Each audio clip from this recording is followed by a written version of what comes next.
منہا خلقناکم وفیہا نعیدکم ومنہا نخرجکم تارۃ اخری۔ اللہ تبارک و تعالیٰ قرآن مقدس میں ارشاد فرماتا ہے کہ میں نے تجھے اسی مٹی سے پیدا کیا اور ایک دن ایسا آئے گا کہ تمہیں اسی مٹی میں لوٹائے جاؤ گے، تم اسی مٹی میں لوٹائے جاؤ گے، اور پھر ایک دن ایسا بھی آئے گا کہ تمہیں اسی مٹی سے اٹھایا جائے گا۔ معزز سامعین، آج ہر قوم والے، ہر دھرم، ہر مذہب اور ہر مذاہب کے لوگ یہی ایک ایسی چیز ہے جسے دنیا میں موت کہتے ہیں، جس پہ تمام مذاہب کے لوگ متفق ہیں۔ سب لوگ یہ کہتے ہیں کہ ہمیں دنیا کو خیر آباد کہنا ہے، ہمیں دنیا کو الوداع کہنا ہے، ہمیں دنیا کو چھوڑ کر جانا ہے۔ لیکن معزز سامعین، میں اپنے قوم کے نوجوانوں سے پوچھنا چاہتا ہوں، اپنے بزرگوں سے سوال کرنا چاہتا ہوں، اور خود پہلے اپنے آپ سے بھی پوچھنا چاہتا ہوں کہ ہم یہ جانتے ہیں کہ اللہ تبارک و تعالی نے جب قرآن مقدس میں ارشاد فرما دیا ہے اور فرمایا کل نفس ذائقۃ الموت، ہر نفس کو موت کا مزہ چکھنا ہے، ہر نفس کو موت کا مزہ چکھنا ہے، ہر نفس کو یہاں سے جانا ہے، جو جس دنیا میں آیا ہے اسے دنیا کو خیر آباد کہنا ہے، اسے دنیا کو الوداع کہنا ہے، اسے دنیا کو چھوڑ کر جانا ہے۔ برادران ملت اسلامیہ، آپ نے دیکھا ہے کہ کل ہمارے بزرگ ہمارے ساتھ تھے، ہمارے ساتھ چلتے تھے، ہمارے ساتھ پھرتے تھے، ہمارے ساتھ باتیں کیا کرتے تھے، ہمارے ساتھ کلام کیا کرتے تھے، لیکن ایک وقت وہ بھی آیا کہ ہم نے اپنے سر کے آنکھوں سے وہ وقت بھی دیکھا کہ ہم نے ان بزرگ کو اپنے کاندھے پہ اٹھا کر انہیں قبرستان میں لے گئے، اور لے جانے کے بعد معزز سامعین، ہم نے ان کا نماز جنازہ پڑھا، اور پھر ہم ان برادران ملت اسلامیہ، ہم نے انہیں قبر کے اندر لیٹا دیا، اور پھر ہم نے کیا پڑھا؟ منہا خلقناکم وفیہا نعیدکم ومنہا نخرجکم تارۃ اخری پڑھ کر ہم نے مٹی ڈالا، اور مٹی ڈالنے کے بعد ہم الوداع کہہ کر قبرستان سے لوٹ گئے۔ معزز سامعین، آپ یہاں پر اتنے فکر والے، آپ دانا ہے، عقل مند ہے، صاحب عقل مند ہے، آپ عقل مند ہے، لیکن آپ کی سماعتوں کے حوالے ایک بات کہنا چاہتا ہوں کہ آپ کے دوست ہیں، آپ کے دوست بھی ہوں گے، عزیز بھی ہوں گے، اقربا بھی ہوں گے، سارے لوگ ہوں گے، ایسے بھی دوست ہوں گے جس کے بغیر آپ معزز سامعین اگر دن میں اس سے ملاقات نہ ہو تو آپ افسردہ ہو جاتے ہیں، آپ بے چین ہو جاتے ہیں، بے قرار ہو جاتے ہیں، آپ کو ایسا لگتا ہے کہ اس کے بغیر میری زندگی دشواری ہے، اس کے بغیر میں جی نہیں سکتا۔ لیکن ایک دن وہ بھی آتا ہے صاحب کہ اسے اس دنیا کو چھوڑ کر جانا پڑتا ہے۔ جب اس کی موت آتی ہے تو پھر ہم اور آپ اس کے ساتھ کیا کرتے ہیں صاحب؟ اس کے ساتھ ہم اس طریقے سے پیش آتے ہیں کہ معزز سامعین، زیادہ سے زیادہ تھوڑی دیر کے لیے تکلیف ہوتی ہے، ایک دن، 2 دن، 40 دن، 50 دن یا 1 سال ہم اس کے غم میں رہتے ہیں، پھر ہم اسے اس قدر بھول جاتے ہیں جیسا کہ ہم نے اسے پہچانا بھی نہیں، جیسا کہ ہمارے ذہن میں اس کا خیال تک نہیں آتا۔ معزز سامعین، ایسے حالات میں، ایسے ماحول میں آپ کس سے دل لگا بیٹھے ہیں؟ آپ کس سے دل بھی لگا بیٹھے ہیں؟ معزز سامعین، جب دنیا سے جانا ہے تو دنیا کی تیاری کیا کی ہے؟ میرے قوم کے نوجوانوں، ایک فکر دینا چاہتا ہوں کہ اگر آپ یہاں سے دہلی کا سفر کرتے ہیں یا ممبئی کا سفر کرتے ہیں تو پہلے آپ ممبئی جانے کے لیے پورا سسٹم بیٹھاتے ہیں کہ وہاں جائیں گے تو رہیں گے کیا، کھائیں گے کیا، پیئیں گے کیا، کہیں گے کیا، رہیں گے کیا۔ برادرانی ملت اسلامیہ، آپ پورے سسٹم کو بیٹھا لیتے ہیں، بیٹھانے کے بعد اپنے گھر سے خیر آباد کہتے ہیں، اپنے گھر والے کو سلام کرتے ہیں اور کہتے ہیں کہ میں ممبئی کا سفر کر رہا ہوں، میں ممبئی جا رہا ہوں۔ معزز سامعین،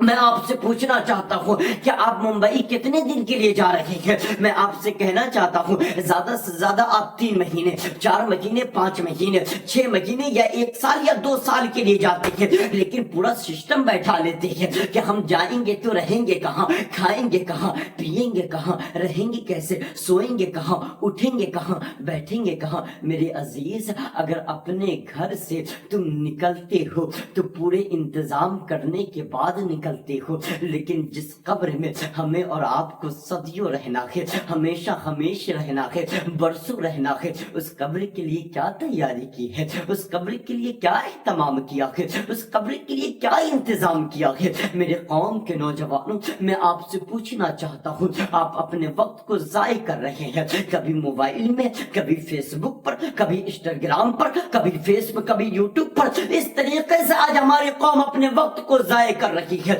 میں آپ سے پوچھنا چاہتا ہوں کیا اللہ نے آپ کو اسی لیے اس دنیا میں بھیجا تھا کہ آپ اپنے وقت کو یا اپنی جوانی کو اس طریقے سے ضائع کریں گے؟ ہرگز نہیں، بالکل نہیں، بلکہ دنیا تو امتحان گاہ ہے، دنیا تو امتحان میں کامیاب ہونے کا ذریعہ ہے۔ دیکھیں دنیا میں امتحان ہوتی ہے تو پہلے آپ اس کی تیاری کرتے ہیں، پھر امتحان گاہ میں بیٹھتے ہیں تو پھر آپ کامیاب ہوتے ہیں۔ اسی طریقے سے معزز سامعین یہ دنیا کا نظام ہے، معزز سامعین یہ ایک امتحان گاہ ہے، آپ جو بوئیں گے وہ کاٹیں گے۔ اس لیے میرے آپ سے گزارش ہے کہ اپنے آپ کو پہچانیں، خالق کائنات نے جس کے لیے آپ کو بھیجا ہے، اللہ نے ارشاد فرمایا کہ ہم نے انسان اور جنات کو صرف اپنی عبادت کے لیے پیدا کیا ہے۔ لیکن میرے قوم کے نوجوانوں آخری بات کہہ کر اپنی گفتگو کو سمیٹنا چاہتا ہوں، آخری بات یہ ہے کہ آپ بھی جانتے ہیں، ہم بھی جانتے ہیں معزز سمجھے آپ کی عمر 20 سال 25 سال 50 سال ہو گئی، لیکن آپ ایمانداری کے ساتھ بتائیں گے کہ آپ کی نظروں کے سامنے کیسے کیسے لاشیں اٹھے ہوں گے، کیسے کیسے بڑے والے نامور جسے اپنی طاقت پر، اپنی قوت پر، اپنی دولت پر ناز تھی، اسے بھی آپ نے اپنے کاندھے پہ اٹھایا ہے، اور جو غریب تھا اسے بھی آپ نے اپنے کاندھے پہ اٹھایا ہے۔ معزز سامعین میں آپ سے پوچھنا چاہتا ہوں، آپ کو پتا ہے کہ آپ نے کہاں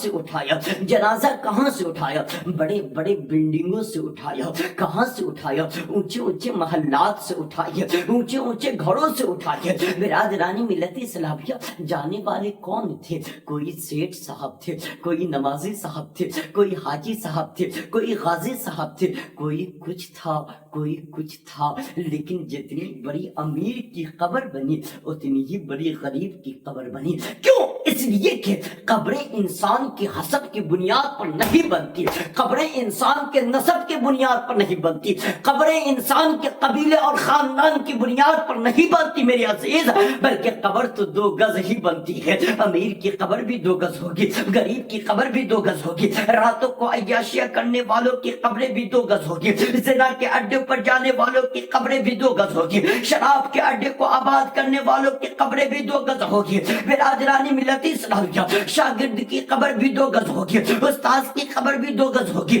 امام کی قبر بھی 2 گز ہوگی، مقتدی کی قبر بھی 2 گز ہوگی، پیر کی قبر بھی 2 گز ہوگی، مرید کی قبر بھی 2 گز ہوگی، 2 گز قبر سب کی ہوگی۔ لیکن اگر اب اس قبر کے اندر وسعت اگر ہوگی تو ایمان کی رانائی کی بنیاد پر وسعت ہوگی۔ اللہ کے رسول صلی اللہ علیہ وسلم نے ارشاد فرمایا کہ اگر عمل اچھے ہیں، اگر عمل اچھے ہیں تو قبر خشرت تا غرب چوڑی ہوگی، لیکن اگر عمل اچھے نہیں ہے، نمازوں میں کوتاہیاں ہیں، نمازوں میں سستیاں ہیں، تو اللہ کے رسول صلی اللہ علیہ وسلم نے اپنے پیارے پیارے ہاتھ اٹھائے، رحمت والے ہاتھ اٹھائے، کرم والے ہاتھ اٹھائے، ملانے کے لیے نہیں صرف سمجھانے کے لیے عرض کرتا ہوں کہ اللہ کے رسول صلی اللہ علیہ وسلم نے ارشاد فرمایا کہ اگر عمل اچھے نہیں ہے، نمازوں میں کوتاہیاں ہیں، نمازوں میں سستیاں ہیں، اپنے والدین کی نافرمانی کر رہا ہے، تو قبر انسان کو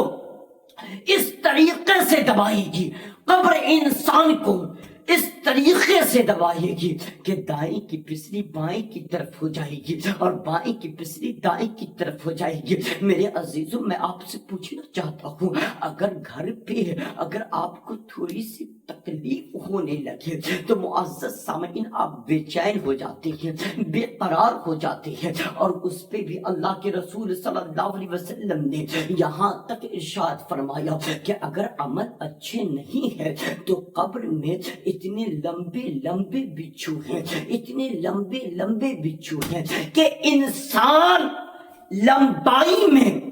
70,000 سال تک گھوڑا دوڑاتا رہے اور 70,000 سال کے بعد وہ کتنے دور کا مسافر طے کرے گا۔ اللہ کے رسول صلی اللہ علیہ وسلم نے ارشاد فرمایا کہ قبر کے اندر اتنے لمبے لمبے بچھو ہیں۔ میرے عزیز کسی پروفیسر کا قول نہیں ہے کہ ایک کان سے سننا دوسرے کان سے نکال لینا، کسی ڈاکٹر کا قول نہیں ہے کہ ایک کان سے سننا دوسرے کان سے نکال دینا، کسی انجینئر کا قول نہیں ہے کہ ایک کان سے سننا دوسرے دوسرے کان سے نکال دینا. کسی پروفیسر کا کال نہیں ہے, کسی انجینئر کا کال نہیں ہے, کسی ڈاکٹر کا کال نہیں ہے, کسی سائنس کا کال نہیں ہے, بلکہ یہ اس نبی نے فرمایا ہے کہ جس نبی کے صدقے میں اللہ نے ساری کائنات کو پیدا فرمایا. اور یاد رکھیں, زمین اپنی جگہ سے ہٹ سکتی ہے, زمین اپنی جگہ سے گر سکتی ہے, آسمان اپنی جگہ سے ٹل سکتا ہے, لیکن میرے نبی کا قول کبھی جھوٹا نہیں ہو سکتا.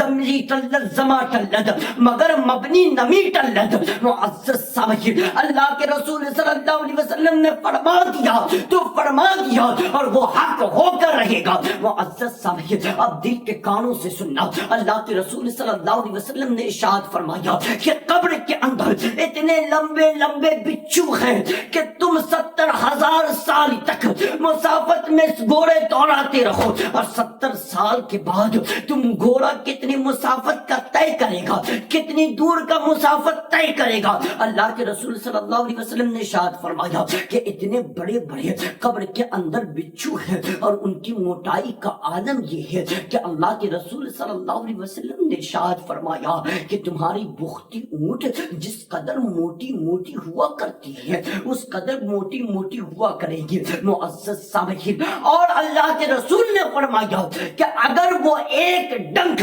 اگر پہاڑ پر مار دے تو پہاڑ کا یہ حال ہوگا کہ پہاڑ ریزہ ریزہ ہو جائے گا. میری قوم کے نوجوانوں, میں آپ سے پوچھنا چاہتا ہوں, ہمارا جسم بڑا نازک ہے, اگر رات کی تنہائی میں گہری نیند میں اگر ایک چھوٹا سا معمولی سا اگر مچھر کاٹ لیتا ہے میرے عزیز, اگر مچھر کاٹ لے تو ہماری نیند ٹوٹ جاتی ہے, ہماری نیند کھل جاتی ہے, ہم بے چین ہو جاتے ہیں, ہم بے قرار ہو جاتے ہیں. جبکہ ہمارے پاس رہنے والا, جبکہ ہمارے پاس سارے لوگ موجود ہیں, ساری راحتیں موجود ہیں, سارے سکون موجود ہیں, والدین موجود ہیں, گھر والے موجود ہیں, رشتہ دار والے موجود ہیں, لائٹ اور ساری چیزوں کا انتظام ہے, پھر بھی اگر ایک مچھر کاٹ لے تو ہمارا سکون معزز سامعین بے قراری میں بدل جاتا ہے, ہمارا قرار بے قراری میں بدل جاتا ہے. لیکن میرے عزیز, میں آپ سے پوچھنا چاہتا ہوں, اس قبر کے اندر جس قبر کے متعلق اللہ کے رسول صلی اللہ علیہ وسلم نے فرمایا کہ قبر کے اندر اتنی تاریکی ہے, اتنا اندھیرا ہے کہ انسان کو اپنا ہاتھ تک نظر نہیں آئے گا, ایک انسان کو اپنا ہاتھ تک نظر نہیں آئے گا. میرے عزیز, اس اندھیرے کے لیے کیا انتظام کیا ہے, اس اندھیرے کے لیے کیا انتظام کیا ہے. معزز سامعین, اللہ کے رسول صلی اللہ علیہ وسلم نے فرمایا, آپ سوچیں تو صحیح, اس قدر بوختی اونٹ اور اس قدر معزز سامعین وہ بچھو, ہم کہاں سے طاقت لائیں گے, ہمارے اندر اتنی قوت کہاں ہے, ہمارے اندر اتنی طاقت کہاں ہے, ہمارے اندر اتنی استطاعت کہاں ہے میرے عزیز. اس لیے میرے قوم کے نوجوانوں, اللہ کی رضا کے لیے اللہ کا واسطہ دیتا ہوں کہ اپنے گناہوں سے توبہ کرو اور اللہ کی طرف لوٹ جاؤ, اس لیے کہ ابھی توبہ کا دروازہ کھلا ہے, اللہ تیری توبہ کو قبول فرمائے گا. ورنہ ایک بزرگ تھے, دل کے کانوں سے سننا, گفتگو تو ہمیشہ ہوتی ہے, تقریریں ہمیشہ سنی جاتی ہے, لیکن میرے عزیز ایک کان سے سننا دوسرے کان سے نکالنا نہیں. میں ایک بزرگ تھے, دل کے کانوں سے سننا, ایک بزرگ تھے, وہ فرمایا کرتے تھے, جب گاؤں میں رہتے تھے تو گاؤں والوں سے کہا کرتے تھے, اے گاؤں والوں اللہ سے صلح کر لو, اے گاؤں والوں, اے محلے والوں, اے قصبے والوں, اے قریے والوں, اللہ سے صلح کر لو, اللہ صلح کرنے کے لیے تیار ہے. یہ ان کا نعرہ ہوا کرتا تھا, یہ ان کی آواز ہوا کرتی تھی. لوگوں کو دیکھتے تو لوگوں کو کہتے, اے لوگوں اللہ سے صلح کر لو, اللہ صلح کرنے کے لیے تیار ہے, اے لوگوں اللہ سے صلح کر لو, اللہ صلح کرنے کے لیے تیار ہے. لیکن اسی بزرگ کو کچھ دنوں کے بعد قبرستان میں دیکھا گیا تو وہ بزرگ فرما رہے تھے, اے اللہ ان سے صلح کر لے, یہ صلح کرنے کے لیے تیار ہیں, اے اللہ ان سے صلح کر لے, یہ صلح کرنے کے لیے تیار ہیں. پوچھنے والے نے پوچھا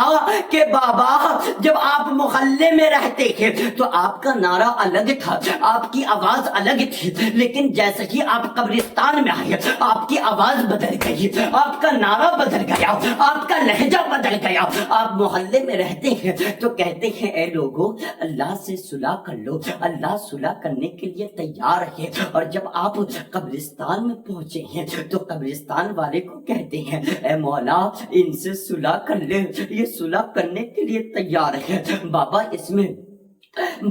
اس میں کیفیت کیا ہے، اس میں حکمت کیا ہے، بات سمجھ میں نہیں آئی۔ اس وقت اس بابا اللہ والے نے فرمایا تھا کہ جب تلک انسان دنیا کے اندر ہے اور جب تلک توبہ کا دروازہ کھلا ہے، خالق کائنات کہتا ہے کہ اے میرے بندے اپنے گناہوں سے توبہ کر لے، میں تیری توبہ کو قبول کرنے کے لیے تیار ہوں۔ اے بندے تو اپنے بدکاروں سے، اپنے بے حیائیوں سے، اپنے گناہوں سے توبہ کر لے۔ تیرا رب کریم ہے، تیرا رب رحیم ہے، تیرا رب غفور ہے، تیری خطاؤں کو معاف کر دے گا، تیری لغزشوں کو معاف کر دے گا، تیرے گناہوں کو معاف کر دے گا۔ لیکن جب انسان مر جاتا ہے، جب اس کا انتقال ہو جاتا ہے اور انتقال ہونے کے بعد وہ پھر اللہ کے عذاب میں جب مبتلا ہوتا ہے اور مبتلا ہونے کے بعد اللہ کے قہار کو دیکھتا ہے تو کہتا ہے مولا مجھے دنیا میں بھیج تاکہ میں صرف تیری عبادت کروں گا۔ مولا تو صرف مجھے دنیا میں بھیج، میں دنیا کے لعب و لغوب میں نہیں ہوں گا، صرف اور صرف تیری عبادت کروں گا۔ مولا میری خطاؤں کو معاف کر دے، مولا میری لغزشوں کو معاف کر دے، مولا میرے گناہوں کو معاف کر دے۔ تو دنیا کے اندر جب تلک انسان رہتا ہے وقت تلک خالق کائنات کہتا ہے کہ اے بندے تو اپنی خطاؤں سے، گناہوں سے، لغزشوں سے، گناہوں سے توبہ کر لے، میں تیرے توبہ کو قبول کرنے کے لیے تیار ہوں۔ لیکن وہ توبہ کرتا نہیں۔ لیکن جب اس کا انتقال ہوتا ہے اور جب وہ خالق کائنات کے قہار کو دیکھتا ہے تب کہتا ہے مولا مجھے معاف کر دے، میرے گناہوں کو معاف کر دے۔ اس لیے پھر اس وقت اللہ تبارک و تعالیٰ اس کی خطاؤں کو معاف نہیں کرتا۔ اس لیے جب میں محلے میں رہتا ہوں تو محلے والے سے کہتا ہوں کہ اے بندے ابھی گناہ سے توبہ کرنے کا وقت ہے، اللہ سے صلح کرنے کا وقت ہے، اللہ سے صلح کر لے۔ اور قبر میں جب قبرستان میں جاتا ہوں تو قبر والے کو دیکھتا ہوں کہ یہ کہتے ہیں کہ مولا میرے گناہوں کو معاف کر دے، لیکن مولا ان کے گناہوں کو معاف نہیں کرتا۔ کیوں؟ اس وجہ سے کہ انہیں دنیا میں موقع دیا تھا، انہیں دنیا میں وقت دیا تھا کہ اے بندے میں تجھے دنیا میں بھیج رہا ہوں تو اپنے گناہوں سے توبہ کرتے رہنا۔ لیکن ہم تو دنیا کے لعب و لغوب میں ڈوبے ہیں صاحب، ہمیں تو ایسا محسوس ہوتا ہے کہ ہمیں مرنا ہی نہیں ہے، ہمیں دنیا سے چھوڑ کر جانا ہی نہیں ہے، ہم دنیا کو خیر آباد کہیں گے ہی نہیں۔ آج ہماری کیفیت یہ ہو چکی ہے، موت انسان کو ایک دن میں 36 مرتبہ یاد کرتی ہے۔ انسان کو موت ایک دن میں 36 مرتبہ یاد کرتی ہے اور کہتی ہے کہ بندے میری تیاری کر لے، میں اندھیرے کا گھر ہوں، میرے اندر اجالے نہیں، میرے اندر راحت نہیں، میرے اندر قرار نہیں، میرے اندر سکون نہیں، میرے اندر اطمینان نہیں، میرے اندر راحتیں نہیں۔ اگر راحت و سکون چاہتا ہے تو میری تیاری کر لے، اگر قرار چاہتا ہے تو میری تیاری کر لے، اگر اطمینان چاہتا ہے تو میری تیاری کر لے۔ قبر انسان کو ایک دن میں 36 مرتبہ یاد کرتی ہے، لیکن انسان قبر کو ایک مرتبہ بھی یاد نہیں کرتا۔ انسان تو دنیا کے لعب و لغوب میں ڈوبا ہے۔ میرے قوم کے نوجوانوں تمہیں دنیا ساتھ نہیں دے گی، تمہیں دنیا میں اس لیے بھیجا گیا ہے کہ تم عبادت کرو اور اللہ کی رضا حاصل کرو۔ اللہ کی بارگاہ میں دعا گو ہوں کہ مولا اگر بولنے میں کوئی ایسی لغزش خطا غلطی ہو گئی مولا اپنے حبیب کے صدقے میں معاف عطا فرما۔ وما علینا الا البلاغ۔ السلام علیکم ورحمۃ اللہ تعالی وبرکاتہ۔